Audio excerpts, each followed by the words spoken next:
Hello viewers, I'm your host Shivangi Mishra with another episode of South Asia Focus. Let's begin the show. India has officially been handed over the presidency of G20 for next 1 year.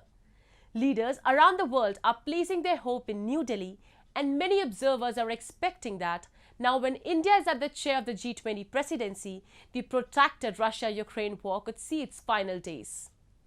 India has always been in favor of peace and in dialogue and diplomacy as its favored form of foreign policy. They say now is the time for India to take its place as a global leader in this increasingly divided world. Have a look. Prime Minister Modi was correct when he said that this is not an era of war. I believe that ending Russia's war is a moral imperative. Prime Minister Modi, when speaking of the Russia-Ukraine conflict, stated that this is not an era of war. The U.S. Secretary of Treasury, Janet Yellen, emphasized the same during her recent visit to India. She also added that Modi's stance was the dominant view of policymakers in the backdrop of a protracted Russia-Ukraine war.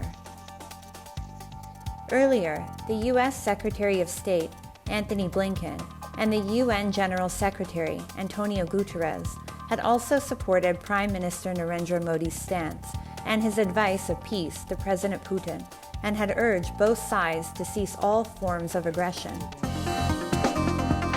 India has vowed to maintain only one position, which is that of peace. India has time and time again mentioned, on all platforms across the world, that the needs of its citizens and world peace are its top diplomatic priorities. It is because of this pro-peace attitude that India has been able to retain friendly relations with both the West and Russia during a time when the world has become increasingly polarized and divided. In his recent visit to Russia, a confident Jaishankar, the Indian foreign minister, said that India will continue to buy Russian oil, for it was advantageous to Delhi and its people. It is our fundamental obligation to ensure that the Indian consumer has the best possible access on the most advantageous terms to international markets.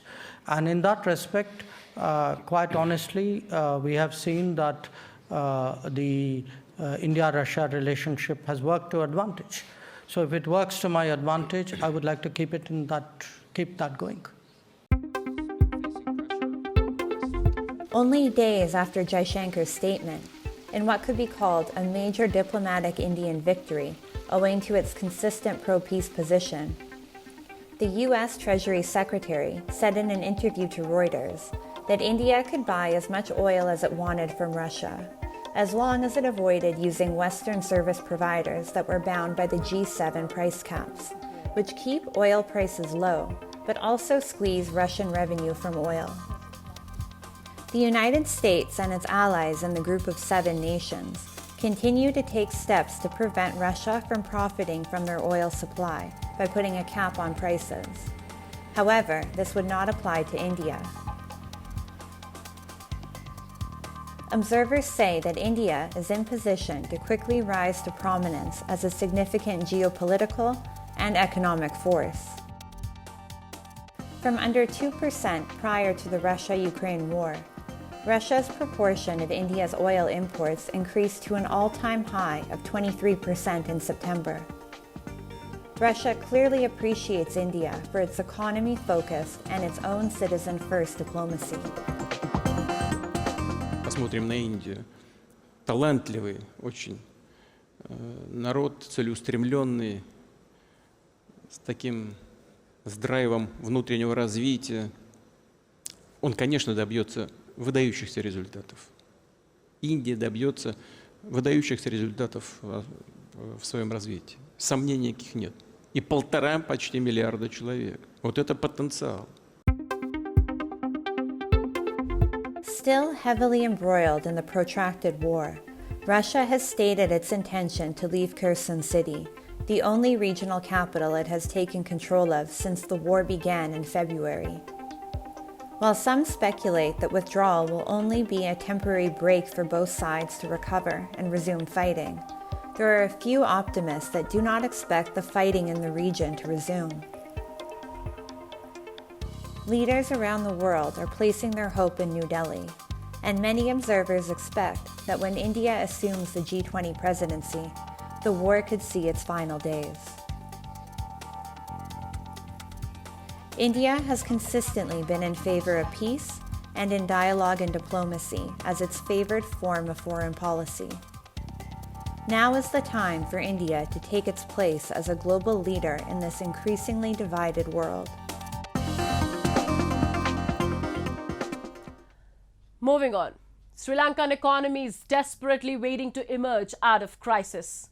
Soaring inflation, a weakening currency and low foreign exchange reserves have left the island nation of 22 million people struggling to pay for imports of essentials such as food, fuel and medicine, and is in dire need of an IMF bailout. The government has claimed that it can bring down the unprecedented inflation levels under control within a year if the country comply with the strict reforms that are to be taken.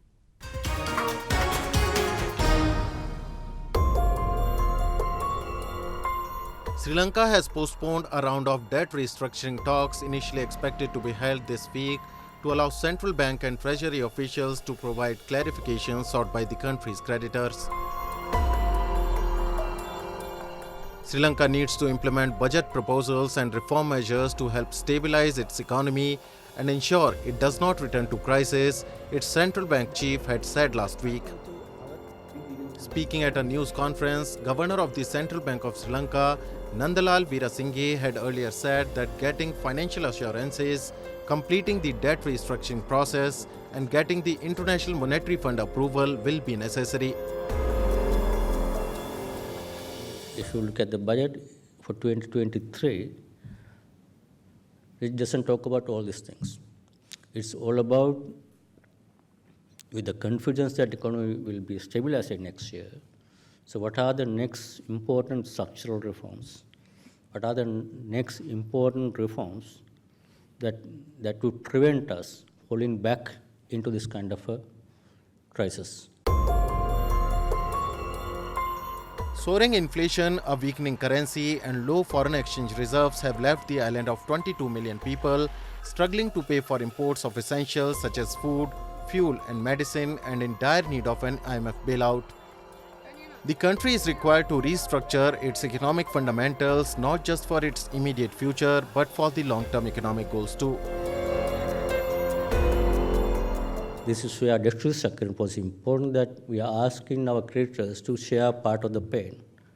But it's not fair that we are asking them to share the pain on behalf of us. We also have to show that we also share part of the pain. The island nation formally kicked off the talks in September after securing a preliminary $2.9 billion bailout with the International Monetary Fund, a step on a path out of country's worst financial crisis in a decade. But it needs to secure financing assurances from key creditors including China, Japan and India before the funds can be disbursed.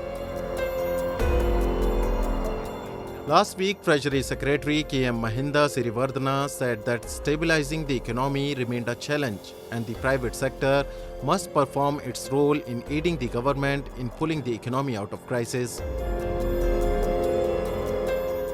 The measures that we have taken, we see some stability right now, but the challenge is how we basically stabilize this further and go forward. That's not an easy task. That needs very committed and well thought out reforms, and also the committed implementation of the reforms with specific monitoring. Sri Lanka had earlier set a target of getting board-level IMF approval in December for the planned 4-year program. Sri Lankan officials have also had talks with representatives from China Exim Bank and China Development Bank, which together hold about $4.3 billion in loans given to fund large infrastructure projects over the last 20 years. China is Sri Lanka's largest bilateral lender. Sri Lanka has been gripped by a deep financial crisis this year caused by record low foreign exchange reserves that has left the island of 22 million people struggling to pay for essential imports, including fuel, food, cooking gas, and medicine.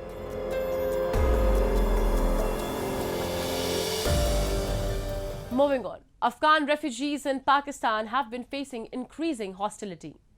After the Taliban's takeover in Afghanistan in August of last year, hundreds of stories have arisen regarding the ill treatment of Afghan refugees in neighboring Pakistan. Let's take a closer look at the continued abuses suffered by Afghan refugees and their hostile reception in Pakistani territory.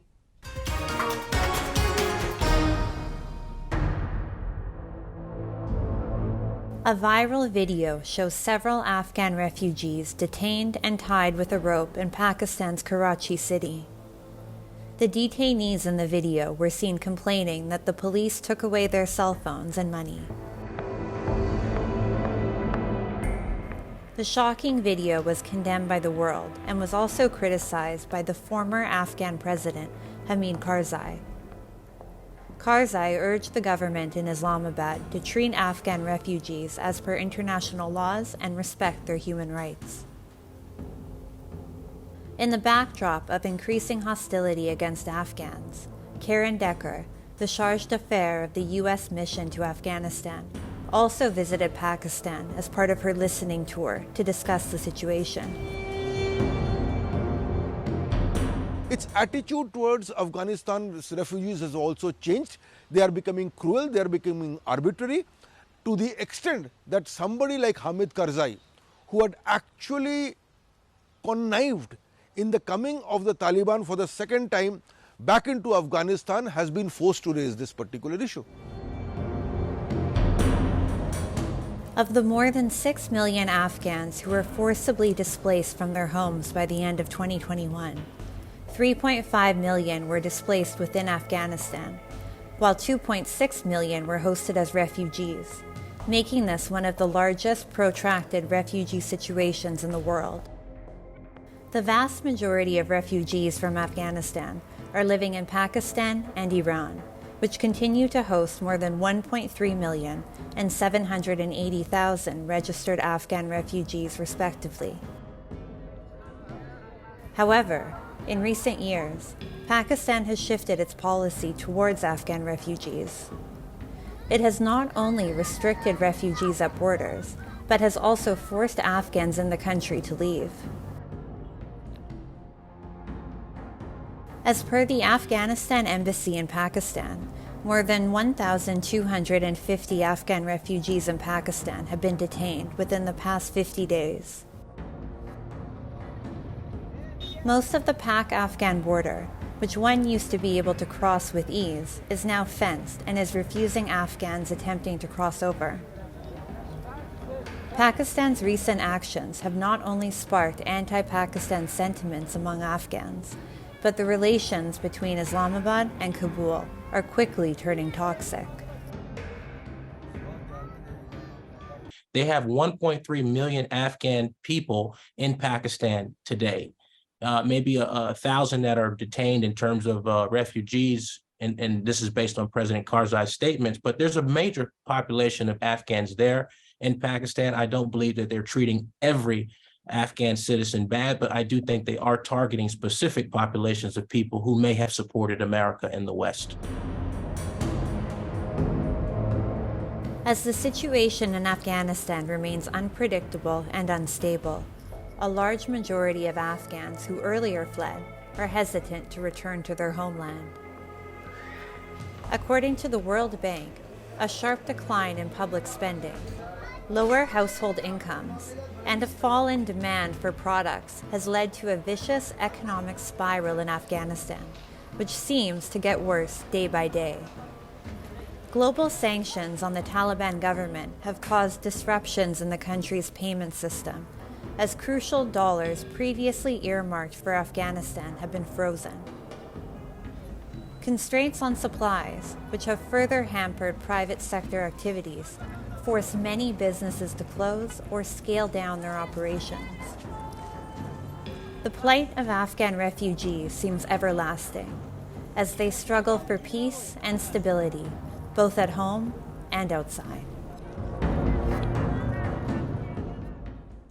Time now for Asia This Week, the stories from across the continent.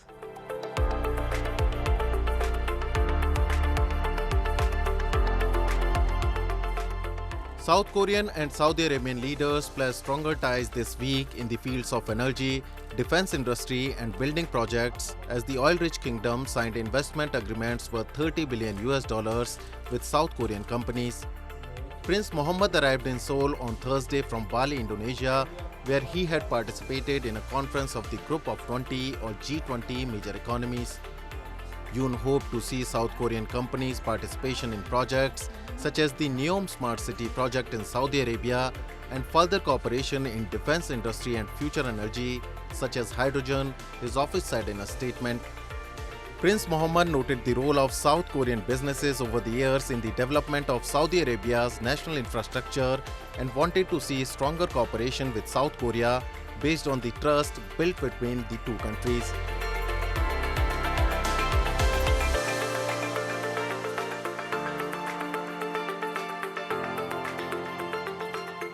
Rinnai had introduced a new logistics center in Kasugi City, Aichi Prefecture. It controls the logistics of Rinnai products such as laundry dryers, hot water heaters, and so on. They are produced in factories. In order to meet the needs, Rinnai established a stable supply chain and digitized a modern logistics center. It is worker-friendly and compensates for human labor shortages with a large number of robots. 働き方改革ということで、法令が落ちてきています。2020年度問題という形で、物流業者は取り上げておりますが、労働時間の厳格化といいますか、非常に労働時間が厳しくなってくる、それから昨今のエネルギーの高騰、それによる値上げ、それからリフトマン、それから運転手ですね、そういった人の人員不足、こういったことが大きく影響しております。Every day, about 1,500 product panels are brought into and taken out of this center. The product is managed by a QR code. To avoid wasting space, armed robots are assigned to the delivery area. Carrying robots are capable of lifting up to 700 kilograms. 60 robots could replace 20 human workers. Rinnai's efforts to make progress of DX in logistics have proven effective in reducing transportation costs and human labor power. It will reduce the cost of Rinnai's products and keep customers around the world happy.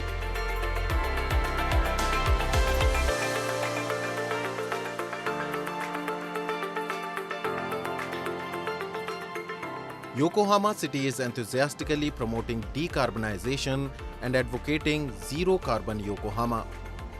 Yokohama City has progressive industrial area.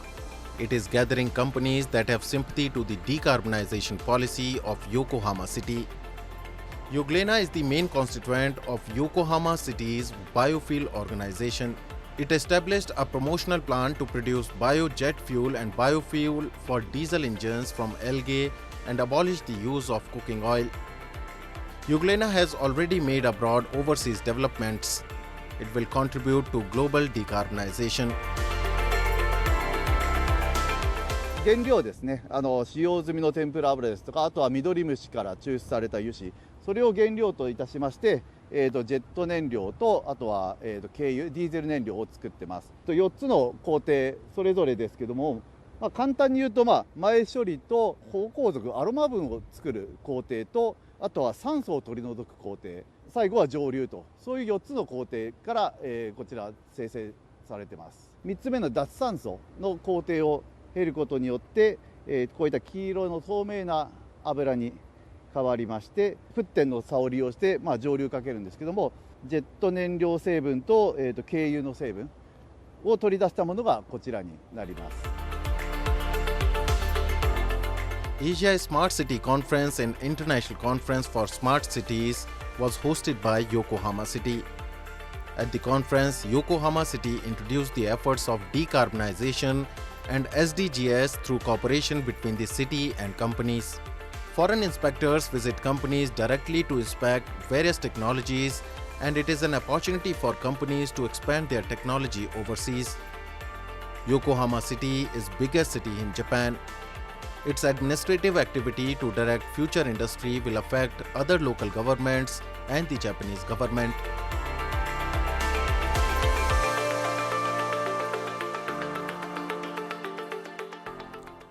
Moving on. With various cultures spread across the country, there are countless festivals celebrated in India. India celebrates the most number of cultural and religious festivals than any other country in the world. Celebrations in India are often observed with grandeur. Today we have brought for you a unique festival, Boita Bandhana, also known as Boat Festival of Bhubaneswar. Water bodies from ponds to sea beaches look colourful as people observe the tradition of worship of boats on the festival of Boita Bandhana in India's eastern state of Odisha.